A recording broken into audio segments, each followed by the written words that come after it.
Haunted Mansion, tu es dans mon cœur à jamais.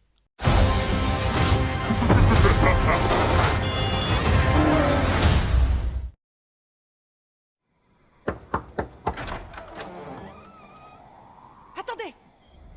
Je dois vous prévenir avant que vous n'entriez dans le manoir. Ça pourrait changer le cours de votre vie tout entière. J'ai pas peur de quelques fantômes. Vous dites ça maintenant.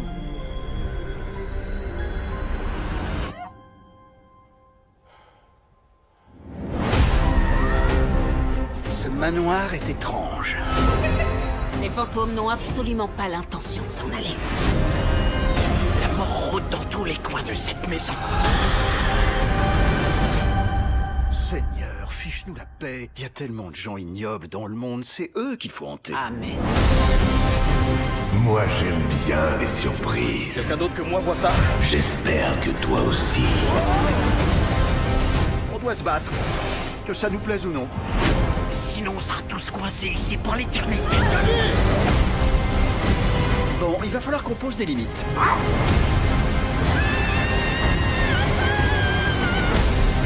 Ce manoir regorge d'âmes perdues. Mais il y a toujours de la place. Pour une de plus.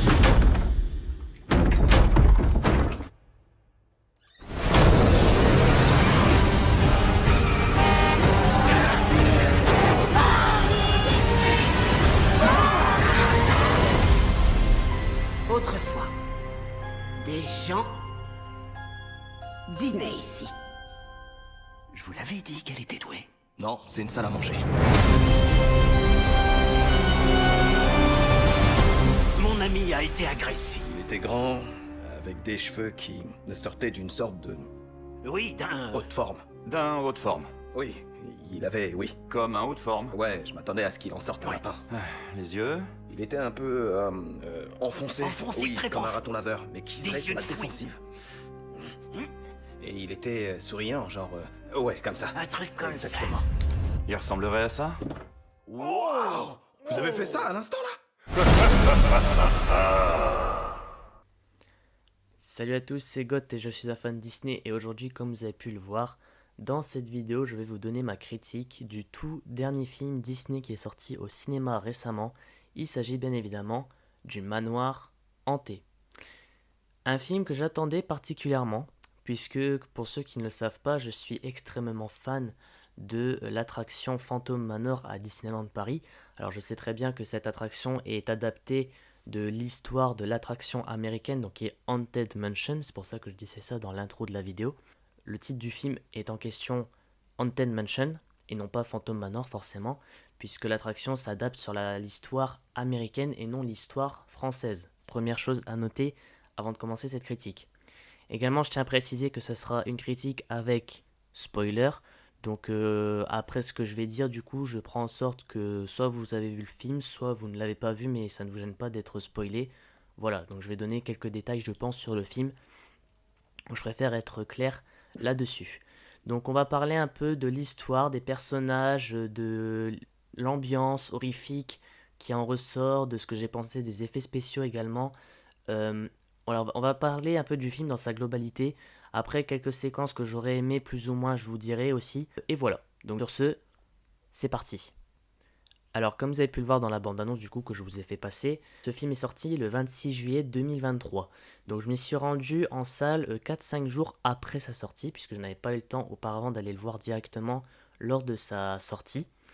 Et c'est un film où j'étais un peu mitigé, c'est-à-dire que après avoir vu les bandes annonces, j'étais assez mitigé. Je me suis dit, est-ce que ça va être vraiment aussi bien?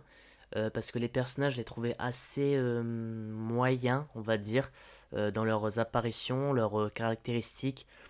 Puis voilà, les scènes en elles-mêmes, en dehors du manoir, j'ai trouvé très... Voilà. Je me suis dit, est-ce que ça va vraiment se passer beaucoup en dehors du manoir et rien dans le manoir? J'avais très peur de ça en fait. Parce que moi je voulais clairement que le film soit consacré au manoir, c'est-à-dire qu'il y ait vraiment au moins 90% du film qui se passe dans le manoir et non pas à l'extérieur. Eh bien écoutez les amis, je n'ai clairement pas été déçu de ce film. Voilà, j'ai vraiment pas été déçu, j'en ai eu plein les yeux, j'ai été vraiment surpris et choqué de la qualité des effets spéciaux également. J'ai trouvé que c'était un film très très bon, très très très bon en termes de mise en scène, d'histoire, de personnages, de développement de personnages, de voilà, je sais pas, de tout en fait. Il y a tout qui me va dans ce film. Il y a tout. Il y a juste peut-être un petit souci de cohérence, on va dire, une petite facilité scénaristique. Je vais vous en parler juste après. Mais honnêtement, dans sa globalité, je trouve que le film est vraiment une réussite. Et je pense que c'est le meilleur film que j'ai pu voir Disney au cinéma ces derniers mois. Notamment La Petite Sirène dont je vous avais déjà donné ma critique. J'ai été voir également Indiana Jones et le Cadran de la Destinée. Je vous en ai pas fait une critique parce que j'ai pas eu le temps. Et Élémentaire non plus, je vous ai pas fait une critique dessus parce que je n'ai pas eu le temps. Manoir Hanté, j'ai su vous faire une critique, voilà, parce que j'ai eu le temps de tourner la vidéo, etc. Mais j'ai été voir ces 4 films, donc Indiana Jones, Élémentaire, Le Manoir Hanté et La Petite Sirène. Et pour moi, dans ce groupe de 4, le meilleur de tous, c'est Le Manoir Hanté. Mais vraiment, je vous assure que j'ai pris un plaisir monstrueux à suivre ce film. C'était incroyable. Et en plus de ça, le film dure 2 heures et 3 minutes exactement, il me semble. 2 heures et 3 minutes pour un film sur le Manoir Hanté. Que demander de plus? Honnêtement, que demander de plus? Et l'histoire est vraiment en raccord avec la version américaine. Alors, c'est vrai que on peut peut-être que le public français va être un peu plus mitigé sur ce film, étant donné que ce n'est pas la version parisienne qui est mise en avant, mais la version américaine, ce que je trouve totalement normal et logique, étant donné que Disney est une entreprise américaine et que le premier manoir hanté à être fait dans un parc Disney, c'est Haunted Mansion, qui du coup est le nom de l'attraction aux États-Unis, à Anaheim, il me semble, en Californie. Je pense que c'est le premier parc à avoir eu son manoir hanté. Peut-être que je me trompe, mais il me semble que c'est ça. Donc Haunted Mansion, c'est vraiment le premier manoir hanté fait par Disney, et c'est vraiment l'histoire qui est reprise dans ce film. Donc c'est vraiment l'histoire ne va pas au-delà de ce que raconte l'attraction aux États-Unis. Enfin, ne va pas au-delà, ça serait quand même vous mentir un peu, parce qu'en fait toute l'ambiance, on va dire, dans le manoir et l'histoire et avec les fantômes, etc. Sont similaires à l'attraction. Il y a des références également dont je ne vous ai pas parlé. On a la fameuse scène avec les tableaux qui s'allongent, que je vous ai déjà filmé dans mes vlogs à Disneyland Paris. Vous savez très bien, l'ascenseur avec les tableaux qui s'allongent. On a également une scène comme ça dans le film avec les gargouilles, vous savez, avec les lampes que les gargouilles tiennent aux mains. On a une scène comme ça vraiment palpitante, scène d'action en plus, j'ai beaucoup aimé. On a des fantômes qu'on reconnaît également, notamment le fantôme principal, donc le grand méchant du manoir. Donc je vais vous spoiler, hein, bien évidemment, c'est Alistair Crump. Voilà, c'est le nom du fantôme, donc de la personne qui était morte, qui vivait du coup, on va dire, dans le manoir avant de mourir et d'être le fantôme principal et qui enferme en fait tous les autres fantômes du manoir à l'intérieur. Et en fait, on apprend que dans ce film, que Alistair Crump, donc en fait le maître, on va dire, un peu du manoir, comme Henry Ravenswood à Phantom Manor à Paris, il enferme un peu tous les autres fantômes du manoir, et c'est un peu des âmes qu'il aurait volées aux personnes et tout, et qui ne peuvent pas s'enfuir, etc. Donc il y en a 999 pour être précis, comme le film des années 90 avec Eddie Murphy. Si vous ne l'avez jamais vu, je vous conseille de le voir parce que c'est une très bonne comédie. J'ai beaucoup aimé regarder ce film. Donc ça s'appelle Le Manoir Hanté, les 999 fantômes. Je vous laisserai aller voir, vous le trouverez facilement sur internet. Mais du coup, là, on a également la même sorte d'histoire avec les 999 fantômes qui sont emprisonnés dans le manoir. Et ce que j'aime beaucoup, c'est qu'en fait, il y a une continuité avec ce nombre de fantômes qui est dans le manoir, où en fait, en gros, la principale source, on va dire, d'action en fait du méchant, c'est de trouver sa millième âme à voler du coup et à enfermer dans le manoir. Et ça va être le cas en fait autour d'un dilemme avec le personnage principal qui s'appelle Ben quelque chose, Ben Williams, peut-être que je me trompe, mais vous me direz en commentaire si vous connaissez bien ce film, si vous êtes à peine sorti de salle, je n'en sais rien, mais il me semble que c'est Ben Williams, mais je suis pas sûr. Donc c'est un personnage, voilà, très très bien qu'on voit au tout début du film. Alors, je vais parler un peu des personnages parce que c'est vrai que j'ai beaucoup parlé du manoir en soi en lui-même. On va parler un peu des personnages en ce moment. Donc Ben, c'est le personnage principal du film qu'on voit apparaître aux premières secondes, premières minutes du film. qui apparaît du coup avec sa future femme qui s'appelle Alicia, il me semble. Alicia. Donc on voit comment ils se sont rencontrés, ils se sont rencontrés dans un bar, etc. On voit qu'après la vie continue, ça passe à quelques mois ou quelques années plus tard, je pense que c'est 2 ans plus tard, quelque chose comme ça.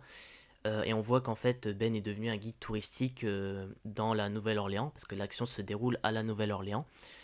Je pense que ça me fait penser d'ailleurs, j'avais oublié de préciser, mais l'ambiance autour de la ville, au tout début du film, ça me fait vachement penser à La Princesse et la Grenouille.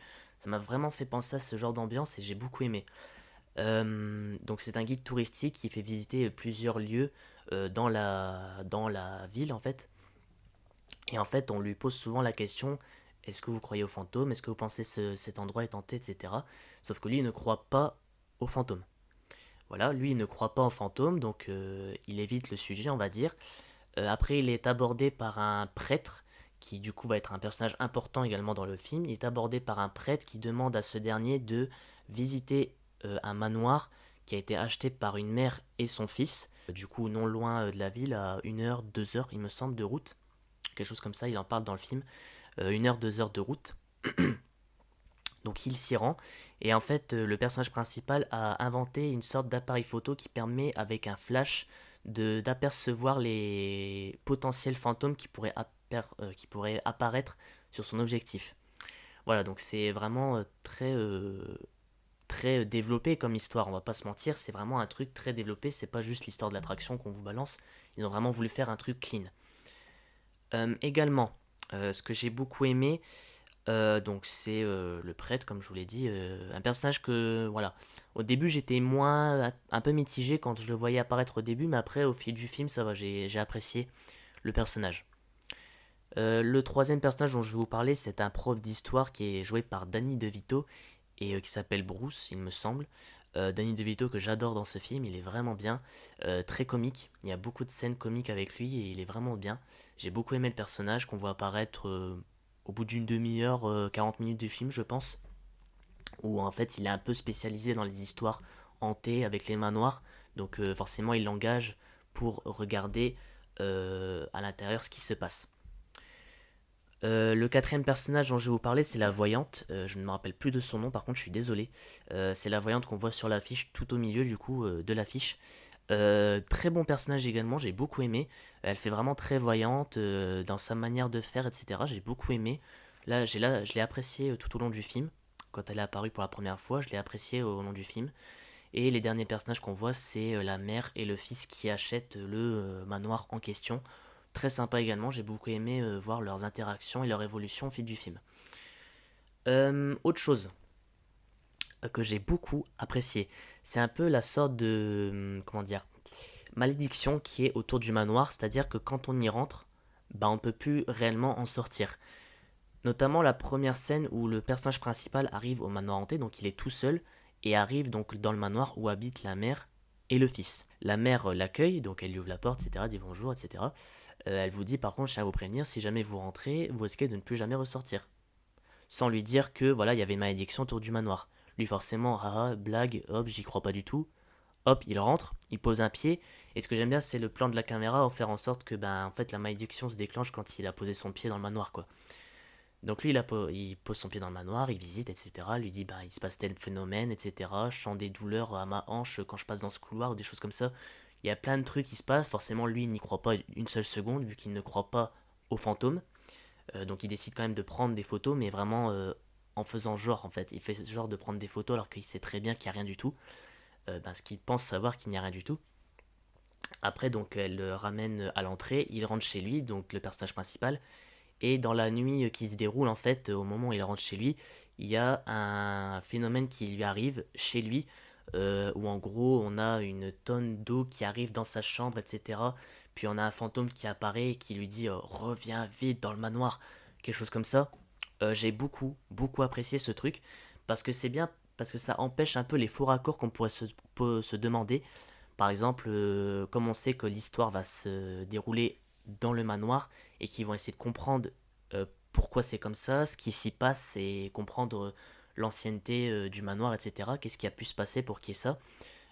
Ça peut expliquer, ça explique pourquoi ils ne peuvent pas s'échapper du manoir. parce qu'ils sont hantés par les mauvais fantômes, entre guillemets, donc par le fantôme Alistair Crump, qui les hante du manoir jusqu'à chez eux. Donc ça explique vraiment pourquoi ils sont déterminés à trouver l'histoire dans ce manoir. Donc ça c'est un détail que j'ai bien aimé, parce que ça explique pourquoi ils ne peuvent pas s'échapper du manoir. Autre chose que j'apprécie, que j'ai moyennement apprécié, c'est une facilité scénaristique qu'il y avait au tout début, donc je vous ai parlé tout à l'heure. Donc je vais y revenir. Ça se déroule au tout début du film, lorsque la mère et le fils achètent le manoir. Ben en fait, on n'a pas réellement de scène avant qui montre pourquoi elle a été intéressée par cette maison, qu'est-ce qui lui a donné envie. Euh, voilà, il y a un petit souci là-dessus, c'est-à-dire qu'elle achète la maison, mais bah tu te dis, ok, moi je serais à sa place, j'aurais jamais acheté une maison comme ça. C'est-à-dire que c'est une maison délabrée, il y a plein d'étoiles d'araignée, il y a vraiment tout à faire en fait. Il y a vraiment tout à refaire. Donc on se peut demander vraiment pourquoi elle aurait acheté le manoir en fait. Donc je sais pas, c'est un petit souci scénaristique qui m'a posé problème, mais vraiment vite fait. C'est vraiment très dans le détail, on va dire, très dans le détail. Mais à part ça, honnêtement, j'ai pas repéré de facilité scénaristique dans le film en lui-même. Qu'est-ce que je pourrais vous dire d'autre? Autre personnage que j'ai oublié de mentionner, Madame Leota. Madame Leota incarnée par Jamie Lee Curtis, donc très grande actrice aussi. Euh, j'ai adoré. J'ai adoré son design, ses interventions dans le film. Vraiment tout. J'ai vraiment tout aimé. Son apparition dans le film lorsqu'ils vont dans une salle un peu... bah, je m'y connais pas trop dans la sorcellerie, etc. Mais c'est un peu voilà, une salle où on incarne... Enfin, on appelle les esprits, etc. Et donc là, on voyait Madame Leota qui apparaissait dans un boule de cristal, comme d'habitude, comme on la connaît. Donc elle nous parle un peu de l'histoire du manoir, qu'elle connaissait un homme qui s'appelait William quelque chose, qui lui est un bon fantôme pour le coup. Également, donc Alistair Crump, elle nous en parle pas encore. Après, ils découvrent par eux-mêmes qu'Alistair Crump a tué des gens, etc., qui les a enfermés dans le manoir. Et ce que j'ai beaucoup aimé, c'est un peu la façon dont le méchant, donc Alistair Crump, manipule un peu les victimes, bah, les futures victimes, pour les attirer à mourir en fait, pour mourir. Parce qu'en gros, si vous voulez, le personnage principal va être dans un profond dilemme où en fait il a envie de rejoindre sa femme, parce qu'en gros sa femme est décédée. On l'apprend à un moment dans le film où il nous dit que elle est morte dans un accident de voiture. On nous raconte comment ça s'est déroulé, etc. Très belle scène d'ailleurs, j'ai beaucoup aimé. L'acteur joue très bien. Ça aussi, jeu d'acteur, j'ai rien à dire. La VF est parfaite, j'ai beaucoup aimé. J'ai pas eu de souci à m'intégrer la VF d'un personnage, etc. C'était très bien. Très belle scène que j'ai beaucoup aimé. Du coup, il nous raconte la mort de sa femme, comment ils se sont rencontrés, etc. Ce qu'elle aimait dans la vie, etc. Et on a aussi quelque chose d'intéressant, c'est quand la voyante nous dit que les gens qu'on aimait auparavant, qui sont morts, qui sont du coup dans le monde de l'au-delà, et qu'on voit un peu un signe qui nous fait penser à eux, bah ça veut dire qu'ils veillent sur nous et qu'ils sont vraiment voilà, à l'abri, on va dire. Et on a notamment une scène où le personnage principal, donc du coup, parle à sa femme, comme je vous l'ai dit, et il nous raconte qu'elle aimait les nuggets. Bon, un détail vraiment subtil, quoi. Vraiment, il nous dit, bah, on mangeait souvent, voilà, peut-être à le restaurant, elle aimait bien les nuggets. Et à la fin du film, on voit un chat qui est du coup devant sa maison, et on voit en fait à son collier, il est marqué nuggets. Voilà, c'est vraiment des détails comme ça que j'ai beaucoup aimé, et j'ai beaucoup aimé ce petit clin d'œil juste à la fin du film pour dire que ben voilà, c'est un truc que la voyante a dit mais qui n'a pas été mis à l'écart. Ça a été mis en projet dans le film, on l'a mis en avant et j'ai beaucoup aimé. Et ouais, j'aime bien le fait qu'elle nous dise ben, ceux qui nous regardent de l'au-delà, donc les gens qu'on aime, nous laissent des petits signes de gauche à droite pour dire que ben ils sont là et qu'ils pensent à nous, etc. Et on a aussi du coup le dilemme au niveau de la scène finale où en fait tous les fantômes se révoltent pour donc du côté d'Alistair Crump et qu'ils essayent du coup d'attraper tous les habitants, donc tous les personnages qu'on connaît. Et en fait à un moment le Alistair Crump du coup attire le personnage principal, donc Ben, à lui, et il ouvre une tombe à son nom et il lui dit veux-tu être ma millième âme? Parce qu'en gros, le dilemme, c'est que l'âme doit être consentante pour mourir. Voilà, l'âme doit être consentante pour mourir, et que, en gros, comment dire, le processus, c'est qu'il a un chagrin par rapport à une personne qu'il a aimée auparavant, qui est morte, il n'arrive pas à s'en remettre. Et là, pour le coup, on voyait que quand il parlait de sa femme, il pleurait, etc. Il était pas bien. Et on voyait qu'il y avait aussi une question qui se posait également. Ben, est-ce que je pense qu'elle m'aimait? Est-ce qu'elle pense que je l'aimais plutôt? Est-ce qu'elle vraiment pensait que je l'aimais, etc. Est-ce que je lui disais assez que je l'aimais? Et on a vraiment ce dialogue entre le méchant et le personnage que j'ai beaucoup aimé, où le méchant raconte par exemple, bah, viens rejoindre ta femme, tu lui diras que tu l'aimes. Et lui, on voit qu'en fait, il tend la main au méchant, parce qu'en gros, le dilemme, c'est qu'il tend la main au méchant, et après, il meurt, etc. On connaît la suite. En gros, il commence à lui tendre la main, et après, il lui dit, je sais déjà qu'elle m'aime. Et après, il le remballe, etc. Lui, il meurt. Donc, c'est vraiment... C'est bien, en fait. Il y a des petites subtilités dans l'histoire que j'ai beaucoup aimé. Des développements de personnages, notamment le personnage principal, du coup, voilà, qui perd sa femme, qui n'arrive pas à s'en remettre, qui subit un chagrin, on va dire, de plus en plus profond à chaque fois. Mais il arrive à s'en sortir grâce aux amis qui se fait du coup au fil du film dans le manoir. On a également le fils de la mère qui a également un souci avec ses parents qui sont tous les deux séparés. Il croit parler à son père alors que c'est un fantôme, donc c'est-à-dire qu'il est mort. Et c'est un fantôme qui lui laisse des messages du coup de l'au-delà, donc qui est écrit sur un petit papier et tout, pour lui laisser des petits messages. Sauf qu'en fait, ça aussi, c'est un truc qui est raconté dans le film, c'est-à-dire que quand une personne vivante est dans le manoir, ben en fait, les personnes de l'au-delà leur écrivent des messages pour leur dire ben je vais bien, etc. Est-ce que tu veux me rejoindre, etc. Et en fait, tellement qu'ils sont dans le chagrin, qu'ils veulent revoir cette personne, ils se font attirer par le fantôme, parce qu'en gros, c'est le fantôme qui, on va dire, leur écrit ces messages, qui les incite à venir pour mourir dans le manoir. Et en gros, on a tout ce truc avec le fils qui est très proche de son père, qui lui envoie souvent des messages sur un papier, sauf que ça, on ne l'apprend que à la fin. On pensait qu'en fait, au fil du film, il parlait par téléphone, ou je sais pas, il lui envoyait des messages, etc. Mais en fait, il contacte avec lui par message, avec un fantôme qui écrit avec un stylo, et en fait, on a une scène où le fils est attiré par la voix de son père qui l'appelle. Il s'appelle... je sais plus comment il s'appelle le fils, mais en tout cas, il l'appelle par son prénom. Et en fait, on voit que c'est un fantôme, du coup, qui parle. Et c'est le méchant en question qui imite la voix de son père pour l'attirer, pour qu'il soit sa millième âme. Alors, je sais pas si c'est vraiment très clair pour vous, mais en gros, c'est ça. En gros, lui, le méchant dans le film, il veut que sa millième âme soit consentante, donc il veut lui faire subir un chagrin par rapport à une personne qu'il a aimée auparavant, qui est morte, et il veut lui faire savoir en mettant des petits messages sur des bouts de papier en mode ben si tu meurs on va pouvoir se revoir, etc. Voilà, c'est une petite sorte de manipulation pour inciter la personne à mourir et à rejoindre cette personne alors que c'est pas du tout la vérité en fait. Il va juste être enfermé dans le manoir. Et en fait du coup lui, tant qu'il n'a pas, du coup je dis lui mais le méchant donc Crump, il a 999 âmes qui sont enfermées dans le manoir.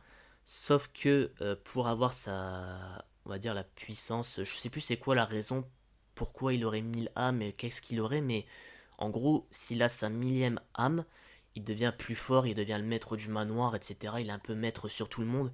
C'est quelque chose comme ça, c'est une affaire de puissance en fait. Et voilà. Donc je vous ai éclairci un peu là-dessus, je pense. N'hésitez pas à aller voir le film par vous-même, sachant que je vous ai spoilé, bien évidemment, je vous ai spoilé. Mais n'hésitez pas à voir le film par vous-même pour vous donner votre propre avis sur l'histoire. Moi, très clairement, j'ai beaucoup aimé, j'ai surkiffé ce film. Ça a été un vrai plaisir d'aller le voir et je pense que c'est un film que je pourrais aller revoir au cinéma prochainement si je pouvais. Si je peux, je pourrais peut-être y retourner parce qu'honnêtement, ça a été un vrai kiff. C'était un vrai kiff. Et quelque chose que je n'ai pas parlé, c'est les effets spéciaux. Une pépite. Une pépite. Je n'ai jamais vu des effets spéciaux si réalistes dans un film Disney. Parce que contrairement à Indiana Jones, où j'ai trouvé que certains effets spéciaux étaient assez visibles, notamment des scènes au tout début du film de Indiana Jones, alors je vais spoiler, donc si jamais vous ne souhaitez pas entendre, je vous invite à skipper un petit peu la vidéo. Lors de la scène au tout début du film, on voit Indiana Jones sous version jeune, c'est-à-dire que Harrison Ford n'a pas dans les 80 ans, il a dans les 50 ans à peu près. Ils ont mis des capteurs sur lui pour qu'il paraisse plus jeune. Donc ça se passe en Allemagne, dans l'Allemagne nazie pour être plus précis. Et en gros, on voit qu'à un moment il court au-dessus d'un train et on voit que les mouvements sont vraiment pas réalistes. On voit tellement que c'est informatisé, que c'est un truc qui a été fait à l'ordinateur en fait. Et ça, c'est le petit problème de Indiana Jones.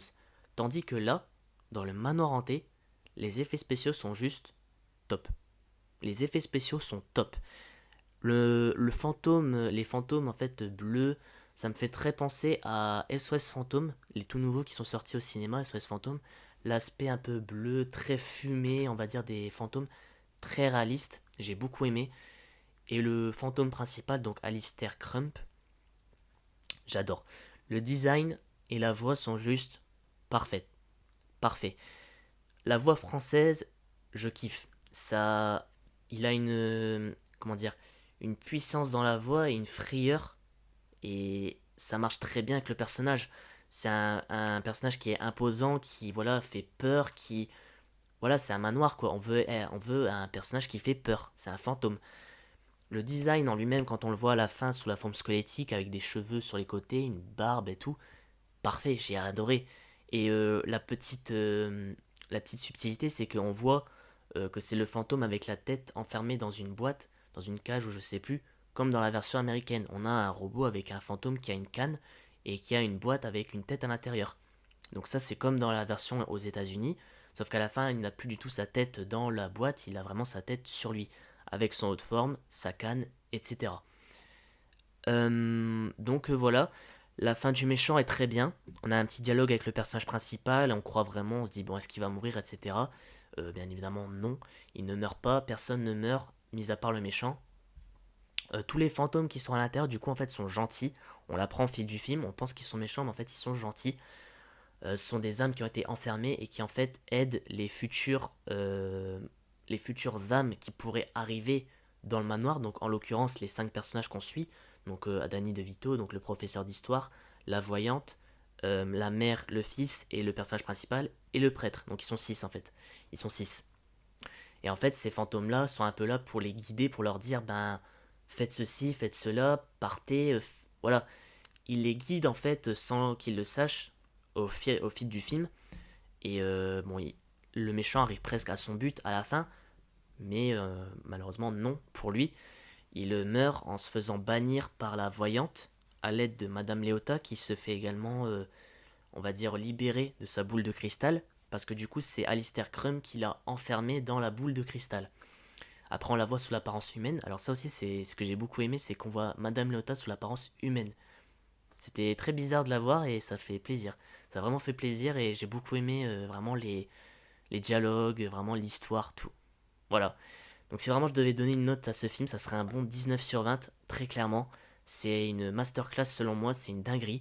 Donc si je vous conseille d'aller le voir, vraiment, si vous ne l'avez pas encore vu, n'hésitez pas à me donner votre avis dans les commentaires. J'ai essayé de faire du plus bref possible pour vous donner mon avis global. Et avant de se quitter, je tenais juste à dire un petit mot par rapport à l'ambiance horrifique qui est très très largement respectée dans le film. On s'y croit vraiment, il y a vraiment des sortes de screamers quelquefois, vraiment à la Disney, hein, bien évidemment, pas des vrais screamers, etc., avec du sang, tout ce que vous voulez. Des petits screamers par-ci par-là que j'ai bien aimé et ça fait vraiment très horrifique à la Disney comme on aime. Et la comédie et l'horrifique se mélangent très bien. On a un bon mélange entre comédie et horrifique. Enfin, plus horrifique que comédie selon moi, mais je préfère qu'il y ait plus d'horrifique que de comédie parce qu'on est quand même dans un thème autour du manoir hanté. Ce qui est plus logique d'avoir un film horrifique que comique. Voilà. J'ai essayé de faire du plus bref possible, je suis désolé si vous avez rien compris à ce que j'ai raconté, mais si jamais vous souhaitez en savoir plus sur l'histoire dans le film, n'hésitez pas à vous renseigner en allant voir le film par vous-même, je ne sais pas. N'hésitez pas à vous renseigner. Et pour ceux qui ont déjà vu le film, n'hésitez pas à me donner votre avis dans les commentaires avec une note sur 20. J'aimerais vraiment avoir votre avis là-dessus, parce que là aussi les critiques sont assez variées. Et malheureusement, je pense que c'est un film qui va pas avoir autant de succès, puisqu'il n'est pas sorti dans une bonne période. C'est-à-dire que là, en ce moment, au cinéma, on a Mission Impossible 6, il me semble, ou 7, avec Tom Cruise. On a Barbie qui est sorti, et on a Le Manoir Hanté. Sauf que Barbie et Mission Impossible, c'est quand même des grosses licences, et qui peuvent attirer plus de visiteurs, plus de spectateurs vers ces films, plutôt que Le Manoir Hanté. Donc malheureusement, je pense que c'est un film qui va pas faire autant de succès que prévu. Mais honnêtement, si vous avez l'occasion d'aller au cinéma et que vous avez l'occasion de voir, si vous hésitez entre Barbie ou Le Manoir Hanté ou Mission Impossible. Vraiment, allez voir Le Manoir Hanté, je vous en supplie. C'est vraiment un film à voir et il est vraiment génial. Voilà. Sur ce, cette critique est terminée, j'espère qu'elle vous aura plu. N'hésitez pas à lâcher un pouce bleu, à vous abonner à cette chaîne, et puis moi je vous dis à la semaine prochaine pour une nouvelle vidéo. Allez, ciao!